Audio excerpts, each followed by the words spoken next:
อันนี้เฮาสิไปจอบแหวตัวนั้นเนาะติดตามน้ำกันเนาะสิมีลังใดลันบ่โอ้เขาจูดให้หมู่เพื่อน14เนาะย่างมากกับไก่สีหอดเลยเนาะไปยามน้ำกันเนาะแหวตัวนี้สิมีลังใดลันบ่ได้ถือด้นเลยเนาะทุกคนเนาะแหวตัวนั้นก็ถือจนพอดได้แต่หางแต่ทิศก่อนมื้อนี้มาหลุดน้ำกันเนาะแหวตัวนี้จะน้อยสิพาไปจอบแหวใหม่ตัวนั้นเนาะตัวเฮาไปห่างเมื่อวานนี่เนาะทุกคนเนาะหอดแล้วเนาะ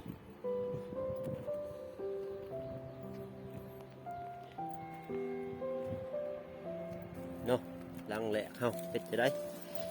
โอ้โหโตไหลโอ้ลังนี่โอ้โบราณทุกคน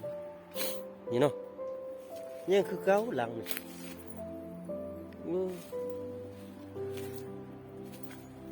แต่เห็ดแหวตัวนี้แล้วถึงนก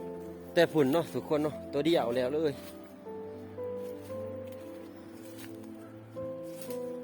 นี่ก็มีซิลีโอ้ไหลสมาสูงแท้หลังโอ้โธ่ไหลสูงแท้โอ้เฮ้ยบุพเพนFCเฮ้ยทางนี้ร้านทุกคนเฮ้ยสายเข่งเพาะโอ้ถืออีสังเนาะเฮ้ยไปเบิ่งน้ำกันใส่นี่เนาะทุกคนเนาะสายเข่งโอ้หนูทุกคน